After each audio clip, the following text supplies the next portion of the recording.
Perundungan yang dilakukan siswa SMA Binus School Serpong sebelumnya viral di media sosial. Dalam unggahan di media sosial dijelaskan bahwa pelaku merupakan siswa senior dari korban. Perundungan dilakukan para seniornya terhadap siswa yang ingin bergabung ke dalam geng. Bahkan terungkap salah satu pelaku merupakan anak selebritas. Sebanyak 17 saksi telah diperiksa polisi terkait kasus ini. Kita langsung bergabung dengan jurnalis Kompas TV, Masni Rahmawati di Polres Tangerang Selatan. Masni, jadi bagaimana perkembangan penetapan tersangka bullying siswa SMA ini? Ya, dari pihak Polres Tangerang Selatan ini sudah menetapkan 4 tersangka dalam kasus pembulian yang terjadi di SMA Binus School Serpong, Tangerang, Banten. Di mana 4 tersangka ini itu berinisial E, R, J, dan juga G. Dan 8 lainnya ini dinyatakan sebagai anak yang berkonflik dengan hukum. Selain itu pun dari total dari semua yang ditetapkan tersangka dan juga yang berkonflik dengan hukum itu ada 12 orang. Tadi pun dari pihak kepolisian juga menjelaskan bagaimana kronologi kejadian pembulian yang terjadi itu dari pembulian ini terjadi dari tanggal 2 Februari di mana ini kekerasan yang dilakukan oleh pelaku ini terhadap korban dengan dalih adanya peraturan yang tidak tertulis jika ingin memasuki geng seperti itu.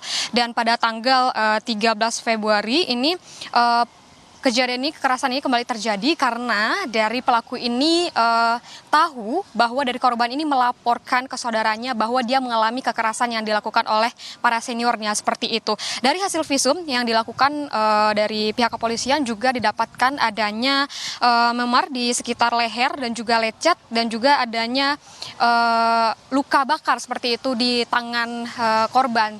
Selain itu pun dari hasil pemeriksaan psikologis juga disebutkan bahwa korban ini memiliki dampak psikologis rasa takut, tertekan, dan juga stres seperti itu. Setelah dilakukannya gelar perkara pada tanggal 29 Februari 2024 kemarin, itu akhirnya dari pihak kepolisian ini menaikkan status anak saksi ini menjadi tersangka dan juga menaikkan statusnya anak saksi ini menjadi anak yang berkonflik dengan hukum. Jadi disebutkan bahwa ada 12 orang yang pelaku yang sudah ditetapkan statusnya dan ada pasal yang disangkakan yaitu pasal yang disangkakan kepada tersangka yaitu pasal tindak pidana kekerasan terhadap anak di bawah umur dan juga pasal pengeroyokan serta pasal tindak pidana kekerasan seksual dengan ancaman hukuman itu maksud kami ancaman hukuman yang didapatkan oleh dari tersangka dan juga anak yang berkonflik dengan hukum yaitu yang melakukan kekerasan itu ada 3 tahun pidana penjara dengan denda 72 juta. Namun hingga saat ini dari pihak kepolisian juga belum melakukan penahanan terhadap tersangka ini dan juga anak yang berkonflik dengan hukum. Namun belum sebutkan kapan akan melakukan penahanan karena ini akan melihat proses dari pendalaman kembali dari kasus ini. Paskalis. Baik, terima kasih. Jurnalis Kompas TV Masni Rahmawati melaporkan langsung dari Mapolres Tangerang Selatan, Banten.